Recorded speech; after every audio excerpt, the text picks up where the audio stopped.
ஒரு விஷயத்தோட தொடக்கம் இது எல்லாமே இந்த அஸ்வினி நட்சத்திரக்காரங்கள்ட்ட இருந்து அதிகமாகவே காணப்படும். இவங்க தான் வந்து வைத்தியர்கள்.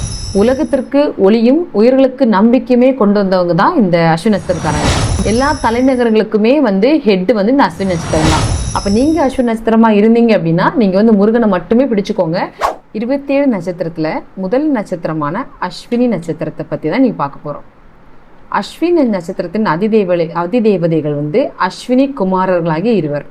இந்த அஸ்வினி குமாரர்கள் என்ன பண்ணாங்க அப்படிங்கிறதான் கதை. அதாவது தேவர்களுக்கு எல்லாம் வைத்தியர்கள் தான் அஸ்வினி நட்சத்திரம். அஸ்வினி குமாரர்கள் அதாவது தேவர்களுக்கு எல்லாருமே, அதாவது தேவர்களுக்கு வந்து எப்போவுமே வந்து இளமையாகவே அவங்க இருக்கிறதுக்கு, இளமையை தக்க வைக்கிறதுக்கு தேவர்கள் வந்து தேவர்களுக்கு மருந்து கொடுப்பவங்க தான் இந்த அஸ்வினி குமாரர்கள். ஒரு தடவை சேவன மகரிஷி வந்து கடுமையான தவம் புரிஞ்சுட்டு இருக்கக்கூடிய காலத்தில் அவருக்கு வந்து ஹெல்த் இஷ்யூஸ் வந்து பயங்கரமாக ஏற்பட்டது. அப்போ அந்த ஹெல்த் இஷ்யூஸ் நடக்கும்போது இந்த அஸ்வினி குமாரர்கள் 2 பேரும் தான் அவங்க வந்து ரொம்ப கரெக்டாக போய் அவங்களுக்கு வைத்தியம்லாம் பார்த்து அவங்கள குணப்படுத்தினாங்க. குணப்படுத்துறது மட்டும் இல்லாமல் அவங்க வந்து இந்த தவம் புரியும் போது ஹெல்த் ரொம்ப டேமேஜ் ஆகி நமக்கு என்ன ஆகும், அடுத்து வந்து கிரிட்டிக்கல் ஸ்டேஜில் போவோம் இல்லையா. அப்போ அவர் வந்து தவம் புரிஞ்சுட்டே இருக்கும்போது தன்னுடைய முதுமையில தழுவி போயிட்டு இருக்கும்போது அவங்கள முதுமையில இருந்த அவங்களையும் இளமையாக மாற்றுறதும் இந்த அஸ்வினி தேவர்கள் தான். ஸோ இதனாலேயே என்ன கூறப்படுது அப்படின்னா இவங்களுக்கு இந்த குணப்படுத்துகிற ஆற்றல் அதிகமாக இருக்கும். ஒரு வேகமான ஒரு செயல்பாடு, சிந்தனை திறன், ஒரு விஷயத்தோட தொடக்கம் இது எல்லாமே இந்த அஸ்வினி நட்சத்திரக்காரங்கள்ட்ட இருந்து அதிகமாகவே காணப்படும். இவங்க தான் வந்து வைத்தியர்கள். அதாவது தேவர்களின் வைத்தியர்கள்னு சொன்னாலே இந்த அஸ்வினி நட்சத்திரத்தில் அஸ்வினி அதிதேவதைகளா அஸ்வினி குமாரர்கள் தான் சொல்லுவாங்க. ஸோ அப்போ இவங்க என்ன மாதிரி முறையில் வழிபட்டா, யாரை வழிபட்டா இவங்களுக்கு வந்து அஸ்வினி நட்சத்திரக்காரர் பிறந்தவங்களுக்கு வந்து, ஏன்னா இவங்களுக்கு அறிவாற்றல், ஒரு திறமை எல்லாமே ரொம்ப ஸ்பீடாக இருக்கும். உலகத்திற்கு ஒளியும் உயிர்களுக்கு நம்பிக்கையுமே கொண்டு வந்தவங்க தான் இந்த அஸ்வினி நட்சத்திரக்காரங்க, அஸ்வினி நட்சத்திரம்.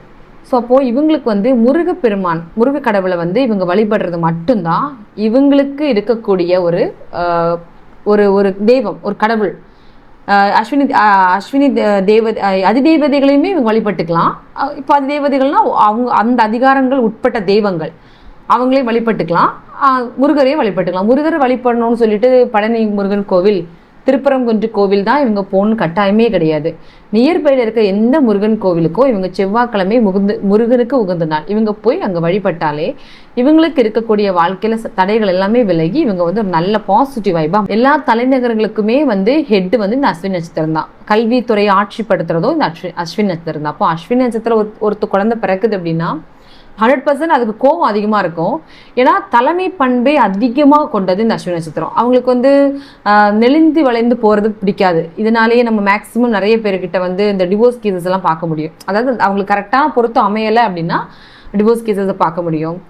ஸோ இன்கேஸ் வந்து நீங்கள் அஸ்வினி நட்சத்திரத்தில் பிறந்திருக்கீங்க அப்படின்னா நீங்கள் வந்து உங்களோட கோபத்தை கட்டுப்படுத்தணுங்கிற இதை மட்டும்தான் நீங்கள் வந்து பார்க்கணும். ஏன்னா ஒரு எல்லாத்தோட தொடக்கம், ஒரு விஷயத்த கண்டுபிடிச்சு கொடுக்கணும், இல்லை ஒரு விஷயத்த அடுத்து நெக்ஸ்ட் பண்ண போகிறோம் அப்படின்னு எல்லாத்தோட தொடக்கமாகவும் இந்த அஸ்வினி நட்சத்திரம் தான் இருக்குது.